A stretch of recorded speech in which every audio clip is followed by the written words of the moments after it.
Well, yet another winter storm to impact parts of the plains. We had to deal with Winter Storm Q. That dumped quite a bit of snow in places like Wichita, Kansas City. Well, guess what? Winter Storm Rocky, this next new system, that's going to dump quite a bit of snow as well. We could be getting once again into that top 5 category in Wichita as well as Kansas City thanks to this system. Then we've got the rainy side to it. In Memphis, you'll be dealing with that. High of about 59, and then overnight down to 44 with some thunderstorms. Now, we'll initially started off actually in Kansas City as more of a rain and snow mix, but by Monday evening, overnight, it's all snow. The wind will be whipping around. We could be seeing blizzard conditions in a lot of areas. Then by Tuesday, we'll watch things progress on off towards the north and the east. Heavy snow across the panhandle of Texas now. It is starting to get its way into Kansas and will eventually get to Kansas City. So let's have a look at what our Kansas City timing graphic shows for you. And we likely think that the snow in real earnest will begin tonight, even though today we've got some rain and snow showers developing late in the afternoon with highs in the upper 30s. The accumulating snow won't get to you until tonight. We have 5 to 8 inches coming overnight. It's going to come very quickly. I would not be surprised to see lightning and thunder there. And then tomorrow things wind down probably before noon, all in all, with a total of 8 to 12 inches. Again, 8 being closer to the International Airport on the north side and 14 closer to the Executive Airport on the south side. So that's the kind of contrast we're talking about in snow across the Kansas City metro area. So what we've got right now on the radar, there you are in Kansas City. Much of this right here is not hitting the ground. There's just too much dry air that's getting in for now. That will change.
This snow that we see here is coming your way, and again, in earnest, will start accumulating overnight tonight. So let's look at how bad it is in the worst part of Rocky. Look at this.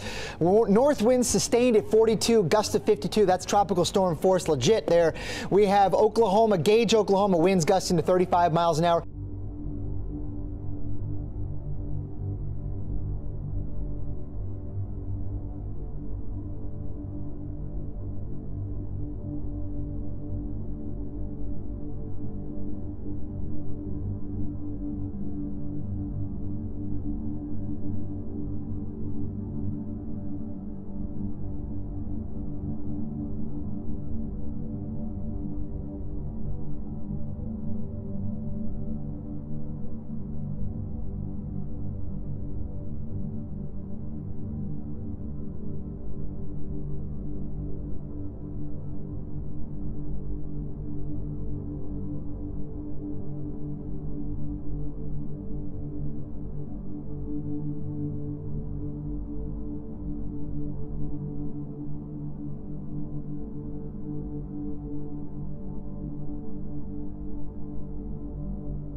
So windy conditions also are coming your way in Kansas City. I don't think you'll be gusting to 55, but certainly gusting to 30 to 40 probably. And what we've got here on the satellite, there's the core of it, and it is heading your way in Kansas City. And this is what our snowfall accumulation graphic has. 12 to 8 inches, again, just on the south side. On the north side of town, probably closer to 8 to 10.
All this is new within the last, probably last few weeks. Worth County is just saturated. The water has nowhere to go. The rain we've had the past several days is starting to back up again out of the creeks, the low-lying areas. Yeah, but there's nothing we can do. I mean, if it floods, we're not considered a floodplain, so there's no flood insurance that we can get. So we got to come out of pocket there. We got to come out of pocket for these pumps that you hear we got running now. The thing we're concerned about here in Worth County is everything that we get north is coming to us, and we're already saturated. And the thing that people have to know, we don't know where it's going, what it's going to do. Mother Nature's going to run her course. What we're here to do is help, assist, and pick up the pieces after she leaves. This February on the Weather Channel, imagine sucking the life out of a hurricane, catching lightning in a bottle, or zapping a tornado with microwaves. Not those microwaves. Listen up. Nature can be one nasty mother, and we're mad as hell. The Weather Channel is hacking the planet, exploring cool and sometimes crazy ways to control the weather. We're putting Mother Nature on notice. Hacking the Planet, premiering Thursday, February 28th at 8 on the Weather Channel.